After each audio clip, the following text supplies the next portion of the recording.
first video I do in my new recording studio is going to be an important one. On Wednesday, May 17th, I had surgery. I had my tubes tied and I had what's called an ablation, which is basically the burning of the uterus wall. And the point of this video is to go through basically the process, the steps to get to that surgery, the recovery. And the reason I want to do that is because no one tells you these things. No one openly discusses female surgery unless it's about pregnancy and C-sections and stuff like that. It's taboo to talk about periods and not wanting kids and stuff like that. And there's no information that's easily accessible. Even if you do internet searches, you can find stuff about tube tying and that kind of thing. But they make it sound it's all in medical terms. No one tells you we go and we do this, and it's very hard to understand. No one explains why it's done or how it's done and stuff like that. So the point of this is to go through, I'm just going to go step by step. I'm going to be very explicit because, like I said, it's all very taboo. So I'm going to talk about sex and periods and vaginas and anything else, like blood, anything else I can think of. And so the people that know me, hi, you're going to learn a lot. Bit too much TMI.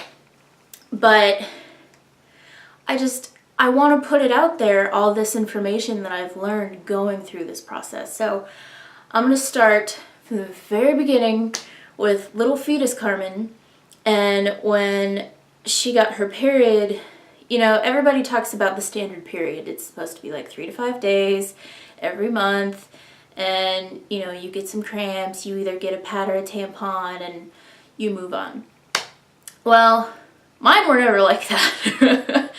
Mine either lasted 3 or 4 days, which to most people sound, you know, like a walk in the park, because some people have them for over a week.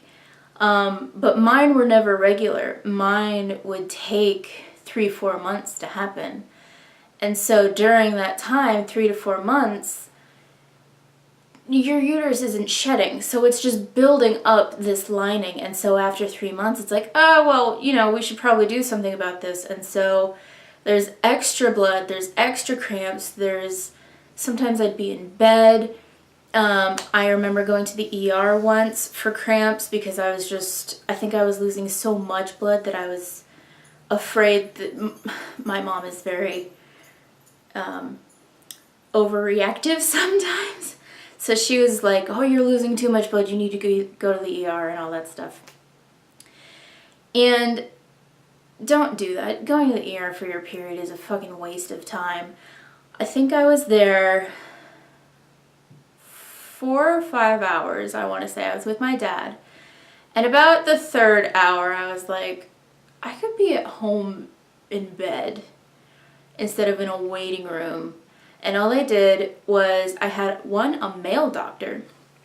Male doctor came in and he used the little, I don't even know the technical term for it, but the thing that they put inside your vagina and spread so they can look up inside it.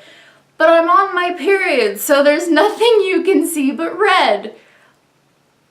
I don't know what the point of that was, but he did it. I let him do it. Very uncomfortable being a male doctor. I think a female nurse came in with him, but like, he even told me, he's like, well, since you're on your period, I can't see anything. I'm like, I could have told you that. I'm not a doctor, and I know that blood's gonna block your way. Anyway, so they gave me a nausea pill and sent me home, and it was like $500. It's like, it's a waste of time. So anyway, so I have these really bad periods sporadically. And of course, when you're that young, I wasn't having sex yet, but your first instinct is like, oh crap, I haven't had my period for 4 or 5 months. I must be pregnant. And it's like, you haven't had sex, what? Hello? So fast forward a couple years and I started to get a little more educated on it. My mom started telling me that she had endometriosis. And basically what that is your uterus, it has more blood vessels. I don't know the exact term, I can probably look it up, but it's either that you have more blood vessels or that it secretes more blood or something to that effect. So more blood equals more cramps equals more pain equals Carmen on the couch. But my mom had it, and so I had it. They confirmed that with this surgery. So I went to my general practitioner. I didn't go to an OBGYN. I didn't go to a specialist. I had always seen the nurse practitioner, and she was always cool. We talked like actual people. She didn't just like talk medical words at me. We like talked about tattoos and all stuff. So I was like, okay, she's cool. I can actually like talk to her, because some doctors, they're very cold. They're very just to the point. They tell you what you need to know, and they don't ask you how you're doing. There's no bedside manner or anything. So I was like, okay, she's cool. I can bring this up to her. I had been on birth control. I've been on birth controls for most of my life, for pretty much since I've gotten my period, because that was the only way they could regulate it. And it helped my skin and stuff like that. But I had gone to her, I was like, I want a more permanent solution. And I'm very paraphrasing, but essentially she was like, well, good luck with that. I have 3 kids and they won't do it for me.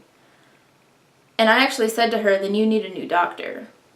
Because if you are a patient, you already have kids, there's no reason for them, well, unless you're trying to hurt yourself on purpose or something. But if you already have kids and I don't even remember how old she was, like 38 or something, and they wouldn't do it. That to me is just weird. I don't understand it.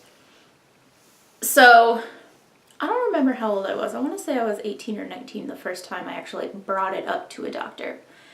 And it wasn't until the appointment with my OBGYN here in Orlando, I learned that you have to be 21 in the state of Florida to get your tubes tied. But they wouldn't give me the time of day to tell me that. The first time I asked about it was probably legally too young. First of all, okay, you have to be 21, you have to be 18 to like vote and stuff, but you have to be 21 to take control of your body. I'm going to get into the emotional stuff at the end of this video. I wanted to try to be as to the point as possible. But in the state of Florida, you have to be 21 in order to get your tubes tied. Fine. I didn't know that at the time. So I was just disheartened that she wouldn't listen to me. She wouldn't even entertain the thought of it. So I let it go. I stayed on birth control for a while. I moved to Orlando to be with Blake. And I started noticing side effects with the birth control. I had no libido. And I'm 25. I should have a libido.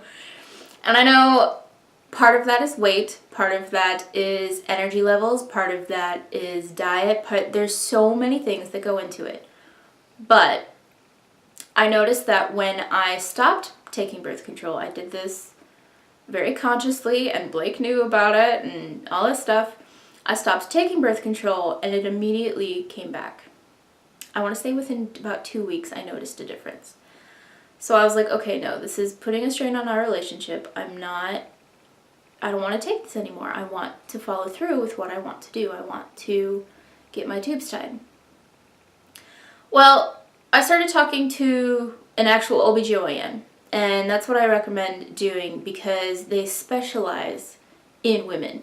They're not a general practitioner. It's not St. Vincent's. It's not, a lot of hospitals are controlled by Christian or religious affiliations, and so this one is not. So I started talking to her about it, and the way that it works is I got an appointment, and at first I was like, I want to change birth controls, and then we started talking about it. She was telling me about the IUD, where it's like the little T-shaped thing they put up your uterus, and it's supposed to, I believe it stops your periods, like you might get spotting and stuff. It's supposed to last 5 years, all this stuff, but I had heard of people having it like grow into the uterus wall, and it has metal in it, and so you can get a reaction from that. It's not permanent. It's only 5 years. You still have to switch it out. There's there's the patch, there's depot, there's all these kinds of things. And I was like, I really want a permanent solution. And so I was like, I want my tubes tied. And I think I was talking to a nurse at that point, or like the nurse practitioner or something like that.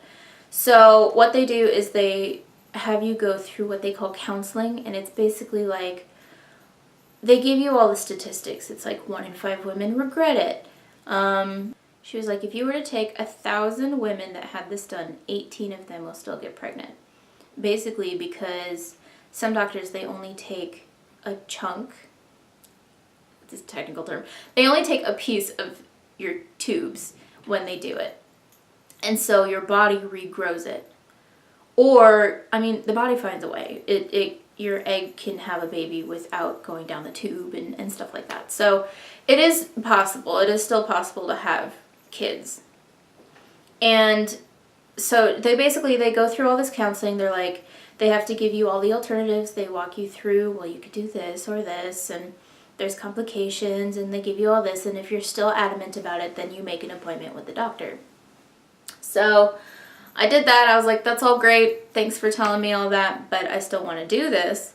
So we made an appointment with my actual OBGYN doctor, like the person that did the surgery. And she's awesome. Dr. Cofield at Heathrow OBGYN in Orlando, in Lake Mary, is awesome. She is very personable. She talks like a normal human being, not a doctor. First of all, she came into the surgery stuff wearing a bunch of Green Bay stuff, and I was like, my people.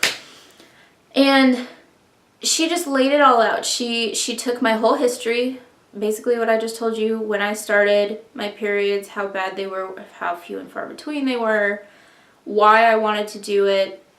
And she was also very...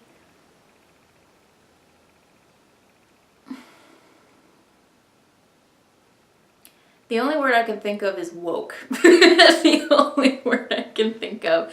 Because I was so used to... I'd gone through so many appointments with like regular doctors and other doctors and stuff, so I was used to having to justify. I was like, Blake and I have talked about this because they, for whatever reason, even though it was my body, they always asked about the boyfriend and what his opinion was on it. So of course, when I saw the doctor, I was like, well, he's very supportive and, you know, he understands and blah, blah, blah. And she was like, well, that's great, but he's not my patient. And in my head, I was just like, oh my God, that's wonderful. And then she was asking me all this stuff. She was like, are you sexually active? Men, women, both? And I was like, you just said that without like even thinking about it. Like it makes such a big difference. Just how in tune she was with how people could be. Like it wasn't one set of people. Like, I love her. She's awesome. So anyway, we had the appointment, we talked about it, and I was like, look, you know, tube tying, it is better than birth control. It's the birth control that I want, but it won't stop the periods. Because even if you get your tubes tied, you still get periods. Your uterus wall is still there. Your body's still making the lining and everything. And I was like, I brought up a partial hysterectomy. Because to me, that was, you can tie the tubes, and then you can take out part of the uterus. You don't take the whole thing like a hysterectomy, full hysterectomy. But basically, because I'm so young, I'm only 25, because I'm so young, if she took even a piece of the uterus, I'd have to be on some kind of hormones to help compensate for it. And it's a 6-week recovery time. I don't have that kind of time. My job, like, I have a week off right now, and that's too much. So I was like, okay, well, I really don't want to be on hormones, but I really want to do something. And so she actually brought up the ablation. And basically, she explained it, the way she explained it, she was like, okay, pretend this room is your uterus. I go around and I burn the walls of your uterus. So it is uninhabitable. Uninhabitable, that's a word. nothing can attach to it, nothing can shed, nothing happens. It's dead tissue. And you won't get periods. I think she said a few women do get periods, like their bodies naturally heal it. It happens. But she was saying majority of them don't. And I was like, I don't have to take hormones. It's still helping my periods. I'm all for it. So after that, she made an appointment for the actual surgery. Originally they wanted to do it in April, but my job, we had just recently lost an employee, and so I couldn't take time off work yet. So I pushed it to May. And it was a little nerve-wracking because you're supposed to have pre-op appointments. And when I left the appointment where she actually scheduled the surgery, she was like, okay, we'll give you a call about the financial stuff. We'll set up your pre-op, give you instructions and stuff like that. And nobody called me right away. I actually had to call the OBGYN office and was like, I haven't been contacted about my pre-op. I don't know what's going on. I don't even know what hospital it's at. Nobody's called me about like insurance and stuff. So I ended up having 2 pre-ops. I had a pre-op at the OBGYN office, and it was the Friday before the surgery. And then I had a pre-op at the actual hospital it was happening at. It happened at Central Florida Regional Hospital. And that was the Monday before the surgery, so the 15th. And basically they give you instructions. Just like any procedure, just like I had previously had my wisdom teeth out. And so like you can't eat after midnight the night before. You can't have sex the night before. Duh. You have to use a special wash that they give you. She told me to, I got it from the hospital, not the OBGYN. The nurse at the hospital gave me the wash. I actually have it here. And it expires, which I find a bit weird, but you can see a little like expiration date there. But basically this is to help sanitize everything. So I had to wash with it from the neck down the night before and the morning before the surgery. You can't wear jewelry or glasses into surgery. So like all my piercings and shit. Yeah, no, that was gone. All of this. Glasses. Blake had to hold my glasses. And they give you time before the actual surgery. They do give you time to like take it all out and stuff, but I have so much that I just did it the night before. I was like, I'm not even gonna take it with me. God forbid I lose a ball or something. I'm not gonna deal with it. So I mean, it's all pretty standard stuff. My surgery was at 10, but I had to get there at 8 because, and the nurse actually explained this, she was like, you have to get here early because they have to put an IV in, and sometimes there's complications with the IV, maybe some paperwork is weird, and so they want to give you that 2-hour time window to do all that you need to do so you don't push back the surgery at all. And it's a good thing she did because it took her a bit to put the IV in me.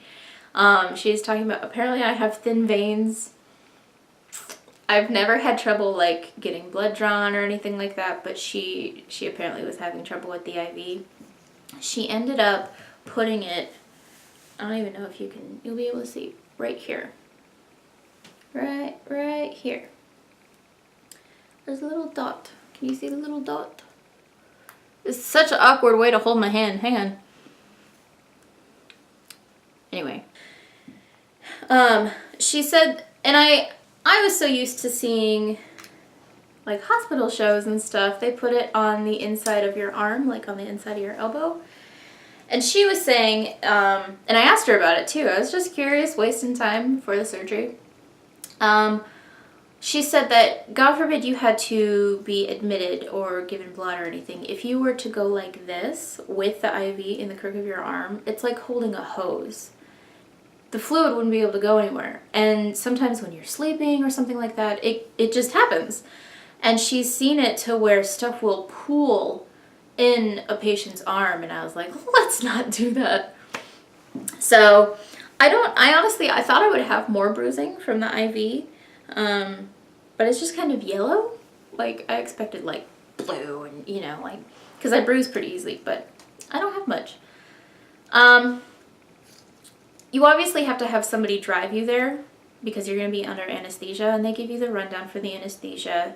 It can cause nausea, you can't drive, you can't really eat anything that day. Stuff, you know, soft stuff that doesn't bother your stomach. So Blake drove me. They let me change and put all my clothes in a bag and that kind of thing. And he only held my glasses and my phone. Everything else they put into a locker for me. And so once I was changed and they put me in bed and put a blanket over me, then they let him come into the little waiting area with me. And they have like a little TV. It looks like it's from the 80s. It's on this thing that they can arrange to sit like in front of you and stuff. And we ended up just talking the whole time. But it was kind of cool because the nurse, she came and like showed me stuff. They had to put some stuff on my legs. I forget what she called it, but it basically looked like kind of like a binder. Like you put it around your legs and there's Velcro on it, and it's supposed to help. They hook it up to air pumps, I think she said, and it's supposed to help your legs not clot because of the anesthesia. And so because the blood flow is slowed down and that kind of thing, this is to help blood not get stuck. And I had never heard of that. I didn't know that was a thing.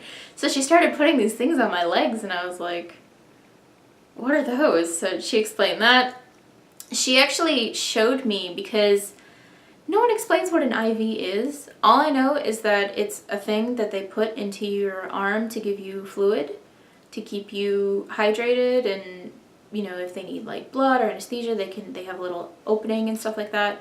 She actually showed me there's no needle. Once they puncture your skin, like she took one out and it was basically, yes, it has a needle in it, but you put it into the skin and then you pull the needle out. So all that's left is this little plastic bendable tube.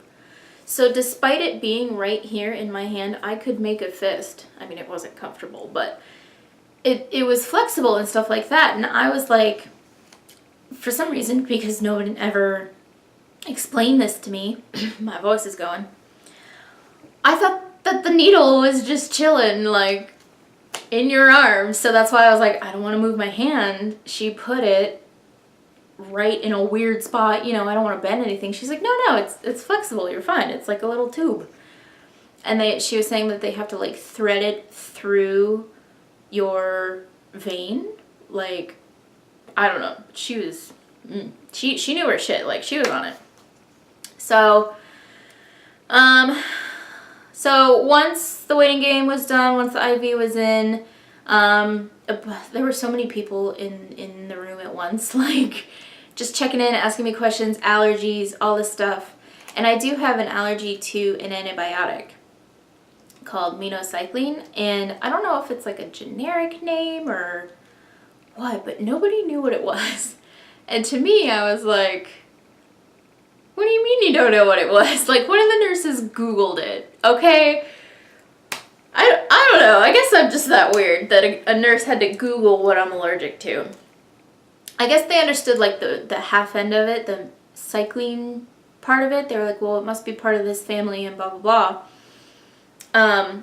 But because I had an allergy, not only did I have the regular, like, wristband that they give you, like your name and stuff on it, I had a bright red one that said allergy. So God forbid that, you know, I had a reaction or maybe something got contaminated or something, they would know to check that. And I kept the little, let's see, do I have my information on here? Maybe I'll blur something, but I kept the little wristband that they give me. Because I'm one of those people that keep stuff. So once they have all this stuff and it's been time and everybody checks in with you, then they put it looks like a shower cap, but it's bright metallic silver and reflective, and they put it on your head, and I was like, okay. They were basically like, this is your entry ticket. If you don't have one of these on, you can't go in. And I was like, all right. And they let me kiss Blake before they rolled me in. And then they took me into this room, and this part happened really fast. So all I remember is that it was one of those stereotypical surgery rooms. But I just remember marveling at all the machines that were in this room. Like, it looked like a storage room because there were just so many things against the walls. And I could only see really the wall that was in front of me, and if I turned my head to the right, I could really only see there. I didn't want to turn to the left because I think there was like the fluid and the monitors and stuff, so I couldn't really see much, and plus there was a doctor there. He came, the minute I was in the room, he came at me with one of those masks, and he was like, this is oxygen. But he wasn't holding it right. It was like, kind of like this, and I was like, okay. And so I think another nurse saw it, and she came over and she adjusted, and it was right on my mouth. And they were like, oh, it's oxygen. I don't believe them because a few seconds later I was out. But maybe they had plugged something into my IV, the anesthetic that I just didn't notice, but I was like, oxygen. Oh, and I remember seeing the little stirrups that they put your legs up in for like giving birth and stuff. I remember seeing one on the left side of me. I remember that. So the next thing I remember is I'm back in the room that I was in before the surgery, waiting with Blake. Blake wasn't there though. I think he had gone to fill my prescription. And so I was in there, and I was very, very hazily waking up. Like, I was drifting in and out of consciousness. And I just remember a nurse came in, and she was like, do you want your boyfriend to come in? Or do you want whoever came with you to come in? And I was like, yeah. I guess I answered her. I said, yeah. And she was like, okay, well, what does he look like? Does he have blonde hair, brown hair? And I was just like, brown everything. And I think my eyes weren't open, but I heard her pause, and she was like, is he really tan? And I was like, yeah. That's all I remember. For those of you that don't know, I have a picture of Blake. Hang on. So that's Blake. Oh, you can see the camera. The illusion is ruined. That's Blake. Okay, that's Blake.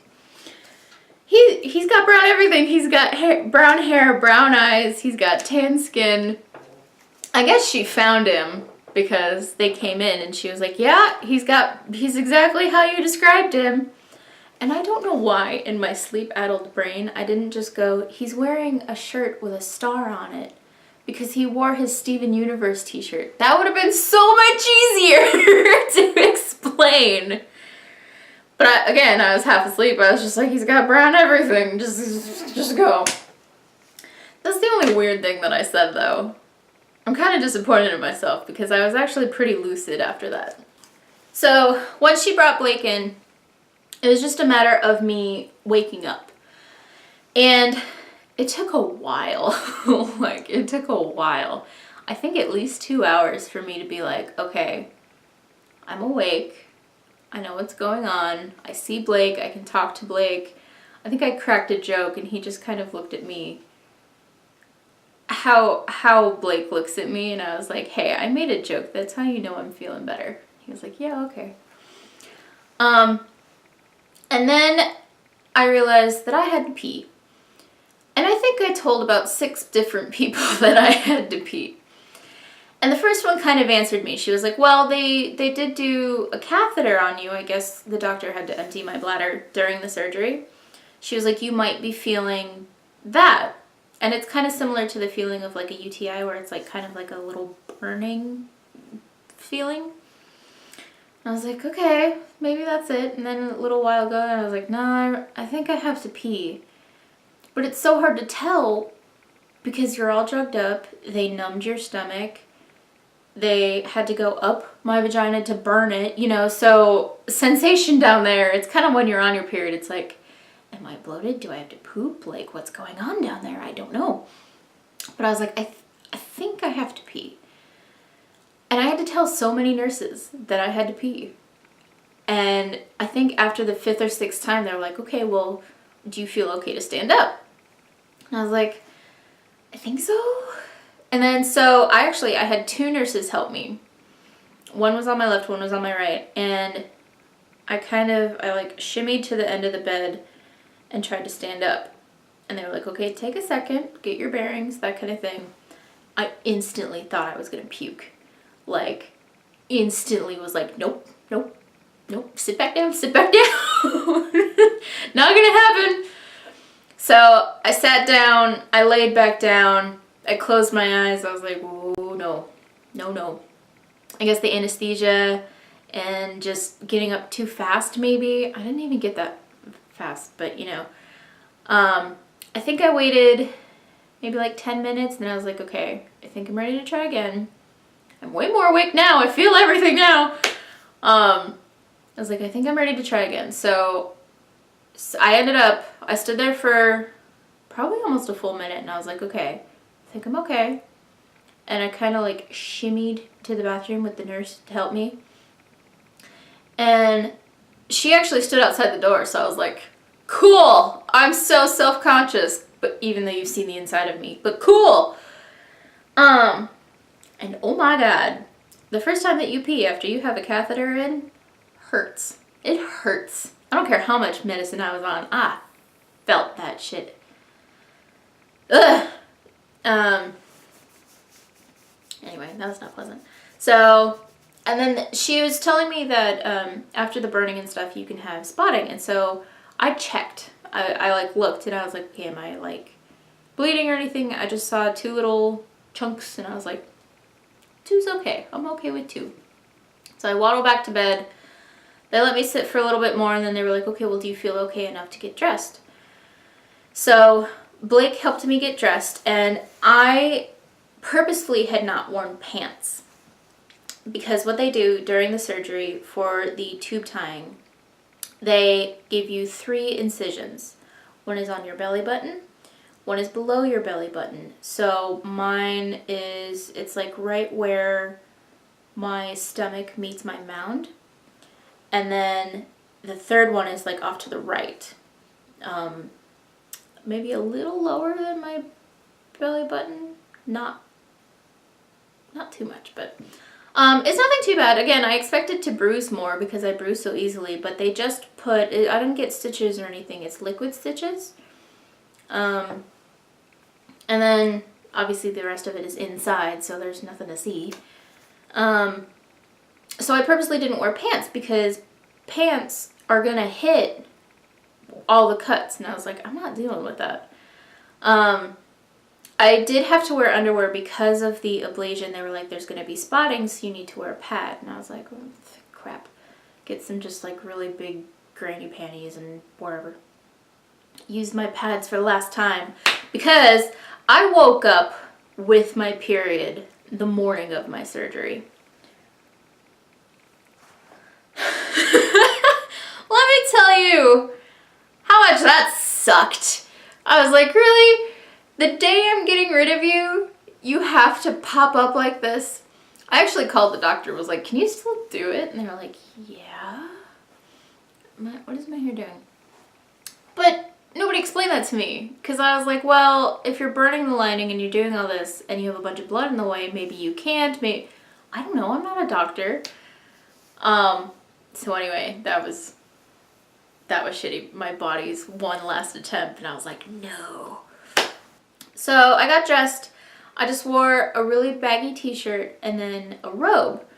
But it was so funny because the t-shirt that I wore, it was like a guy's 6X, so it's a sleeping shirt. And then the only robe that I have, long robe, is black satin with lace on it. So I just felt like one of those people like, get my bed. I need my feather slippers. Like, I just felt so... I actually thought about wearing slippers, but I was like, The only slippers I have like big squishy skulls on them, and I didn't want to trip, so I just wore flip-flops. But anyway, Blake helped me get dressed after the surgery. He went to go get the car, and then they gave me the bag. They gave me all my stuff back, and they walked me out to his car. He had to lay the seat back most of the way because you can't bend, you can't sit. The only reason I'm able to sit right now is because it's a few days later. I could probably be standing, honestly, but I didn't want to run out of energy while talking and standing. But you can't really sit because it's right where your stomach bends. It's right where everything is. So we got home around 4. So we got to the hospital around 8, checked in, all this stuff, and we got home at 4, which isn't too bad. So Blake set me up in bed. I had a bunch of pillows. I had a body pillow. He brought me like Gatorade and stuff like that because you have to stay hydrated. So I drank Gatorade and water and stuff like that.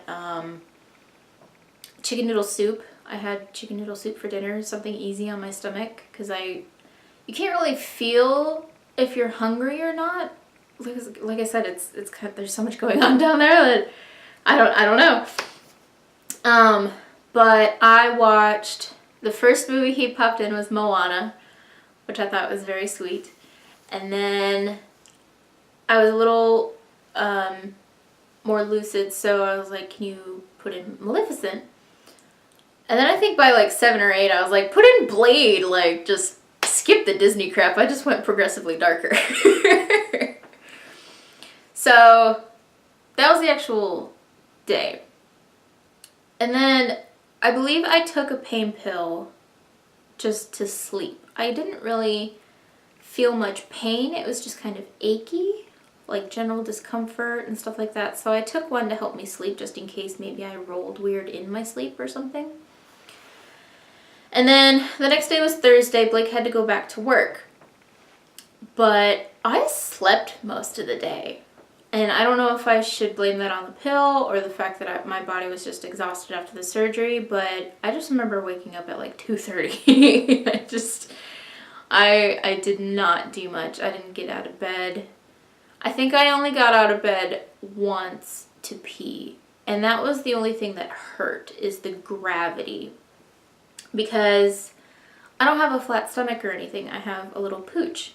And so when I stand, the little pooch, gravity took hold of it, and that's where most of the cuts are. And so it wasn't pain. It wasn't like sharp or anything like that. It was just kind of like I wanted to like hold it to me so it didn't drop or anything. And I went back to bed, and I think I went back to sleep.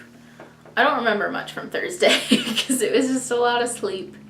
I think I watched some YouTube, like in bed. I had my laptop on a pillow or something. So Friday and Saturday were better. And on Saturday, on Friday, I was able to take a shower by myself. It took me a bit to like stand and get used to gravity and stuff like that. But I started taking a shower, and I realized that my left thigh was very numb. And I didn't like that. So I called the OBGYN office. It was early enough. They were still open. And they said that if it didn't get better by the weekend, to go to urgent care. So to me, that was not a good sign. So I ended up just going to urgent care Friday night. And basically what it is the position that they have you in during this surgery, during the ablation and tube tying and all that stuff. They have you in a similar position to when you give birth, the stirrups that I mentioned. And because you're in that position for 2 hours and you're asleep, so you can't shift or anything, I basically got a pinched nerve. And it's basically from where my left leg meets my torso down halfway to my knee. On the inside, like the outside of my thigh I can feel, the inside of my thigh I cannot feel. So they gave me prednisone, which is a steroid, and it's like tapering. You have to take 6 one day, 5 the next day, 4, 3, 2, so on. And it's supposed to help stimulate the blood vessels and stuff like that. And one of the side effects is hyperness, but I haven't noticed. Like, I think the first time I noticed was last night, is I just couldn't sleep. I don't know if that was just, I don't know, I just couldn't sleep. But I haven't noticed like energy level or anything like that. And I haven't been taking the pain pills to counteract it or anything, so I don't know. But nobody warned me about that either. I mean, there's only so many side effects that they can warn you about, but I kind of freaked out a little. I was like, why can't I feel my leg? Did they snip something what they weren't supposed to? Did they touch something? I don't know. But I went into urgent care. You can like check in online, and I put, you know, I just had tubal ligation and ablation, and now I can't feel my left thigh. And he knew instantly what it was. He knew instantly, like, oh, that can happen. He just wrote me a script. I think we were there for maybe an hour. Like, it was very, he knew what happened. So that helped me, because it was like, okay, it's not weird. They've heard of this before. He knows how to treat it. That made me more comfortable. So I'm on that. That is the only thing I'm taking consistently. Now is the part that I'm going to get into the emotional part of it. Not the process, not the surgery, not any of that. How fucking frustrating it is to talk about this with people. And not the people in my life, because my coworkers, my friends, my family, they're all very supportive. But I was walking around, I was telling people, you know, I'll be out for a week. Normally when you get your tube tying, it's only about like 2 days. But because I'm getting the ablation, that adds the recovery time. So it's a week off of work. So I was like, well, I'm going to be off of work for an hour. I'm going to be off of work for a week. And they were like, oh, well, are you going on vacation? I said, no, I'm getting surgery. And anytime you say the word surgery, people are like, oh, are you okay? Which I appreciate. You know, they're checking in on me. I was like, oh, yeah, no, I'm good. I'm just getting my tubes tied. And the reaction is very like, oh. Like, they don't know how to react. Because I'm 25. I'm at that age that everybody expects you to have babies, to want to get all the babies in the world and feel all the motherly instincts. And the minute that you mention that you don't want kids, even in passing, I have gotten so many comments like, oh, you'll change your mind, or, well, you're young, or, you know, what does your boyfriend think, and stuff like that. And it's been mostly from adults, not my friends, not my mom. My mom was very supportive. Blake's mom made a comment like that. The doctors made comments like that. Even as awesome as my doctor was, the pre-op and the morning of the surgery, she asked me, she's like, okay, are you sure you don't want kids? You want to go through with this? She was like, I know the answer, but you have to tell me. And I was like, no, I want to do this. I was excited to finally do this after however many doctor's appointments, however many times feeling like something was wrong with me for not wanting kids, for not feeling motherly instincts. Anytime I hear or see a kid, like, they're cute for about 10 seconds and then they open their mouth. And then the time, the energy, the money, I never wanted kids. And even if you ask my mom when I was young, I would talk about adoption all the time. Because in my mind, there are already so many unwanted kids. I'm not going to put more into the world. There's too many that are either too old to be adopted, or, oh, they came from a problem family, or there's just too many. And there's other options, like we could get a surrogate. If I really changed my mind, And I really had to fight the process. I know it's hard to adopt. I know it's hard for all these things. But if I really wanted it, I would fight for it. And if I got discouraged during the process, then how much did I really want that? But no one ever talks about these things. They only talk about how women are supposed to have babies and, oh, you'll change your mind. And no one talks about how that makes the person not wanting kids feels. So for all these people to tell me that, oh, you want kids, you'll change your mind, of course makes me second guess myself. But honestly, the morning of the surgery, I was nervous because, I mean, it's surgery. Like, I had never had surgery besides having my wisdom teeth out. But I was also very excited to finally do it. And I think that says something, that I was excited to finally take control of my body that everybody was telling me I would change my mind about. It was almost my way of sticking it to them. And after all these years of wanting it done, of having all these bad periods and bad experiences and all this stuff, I finally was able to fix it my damn self. I was very fortunate because, unfortunately, my dad had a bunch of medical stuff this year, but we met our out-of-pocket maximum. So I didn't have to pay anything for this surgery. I think they told me that had I not, I would have had to pay maybe $2,000. And they wanted half up front. Without insurance, she told me it would be $44,000. So I was very fortunate for that timing. It was just, it happened to be a bad time for my dad, but it was a good time for me. And I don't know how to express how happy I am that I did this.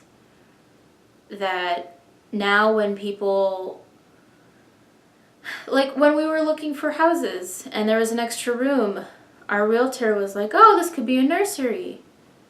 And even after multiple times of me saying no kids, no nothing like that, she kept bringing it up. So now I'm going to make people feel awkward on purpose. And I know that sounds mean, but now I can actually be like, well, I can't have kids. And that'll shut them right up. They won't keep talking about it. Because even in conversation, when you say, oh, well, I don't want kids, they harp on it. They talk about it. They're like, oh, well, meet my kids, and they changed my life, and all this stuff, and I love my kids. And I'm like, I'm happy for you. I'm glad you love your kids. You're supposed to. But they don't stop. And so now that I have an actual medical reason to be like, I can't have kids, not I don't want kids, I'm over the moon to be able to tell people that and have them not be able to harp on it. Even Blake's mom, his mother is very Catholic. And so he went on a trip to Alabama and he let slip, which it's not a secret. I'm telling everybody on purpose because it's so taboo to talk about. So I don't care that I'm glad he told his mom and his family, and his aunts are really supportive. But his mom was instantly like, well, did she talk about this with you? And what, I don't know the exact words, but essentially it's all the same damn conversation of, well, what if she changes her mind? And did she talk to you about this? And blah, blah, blah. And we're a couple for over 10 years. So of course I talked to him about kids and stuff. And if he really, really, really wanted one, we would talk about it and deal with it. But he doesn't. And we agree. And he agrees that it's my body. I have medical issues that needed to be taken care of. Yes, it was the sterilization, but it was also to fix the periods. And it was also too late. That's the thing that kills me, is that he's telling her all this when I already had it. Like, I already have it all scheduled. It's already done. And people are still asking me, like, oh, are you okay? Are you sure you want to do this? I'm like, it's done. I'm happy. And it needs to just be accepted. It needs to be more acceptable for women to be like, no, I don't want kids. I don't want that responsibility. I I don't have any of that maternal instinct. Anytime somebody's like, do you want to hold my baby? I'm like, how? I don't want to. It needs to be more acceptable. It needs to be okay to be like, well, no, I have my cat and that's all I need. I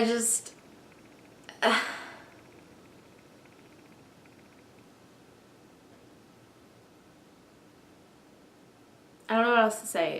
It was a very frustrating journey. It was, shut up phone. Now that it's done, I'm very happy. I have no regrets. I'm excited to start a new chapter, essentially, because I feel like a new person almost. Like, yes, they took stuff from me. They literally took my tubes out and stuff. I feel great. I have no pain. I'm getting able to, I can walk around more. I left the house in 4 days, so I'm a little like, but I wanted to put that out there that it's okay. And it's not like you're gonna have the surgery and instantly be like, oh shit. Because in that case, you go through so many appointments, you would have hit that point already. And with all the people asking me about it and all these people giving me weird looks when I tell them, or I don't care. I took control of my body. It's done. And I feel so much happier for it. And I think it needs to be talked about more. Talk about vaginas. Talk about getting your tubes tied. Talk about not wanting babies. And you're not weird. I mean, you're weird, but I'm weird. But you're not weird for not wanting kids. It's a thing that happens. And not everybody's cut out for it. Not everybody is meant to have them. And I just took control of that. So wanted to put that out there, give you as much information as possible. My first video back in a new place and everything, I decided to make it meaningful. So leave me any questions that you have. I know I kind of jumped around a bit. I tried to be as specific as possible, but if I missed something, if you have a question, if you, I don't know, leave comments, let me know what you think, and I'll see you later. Bye.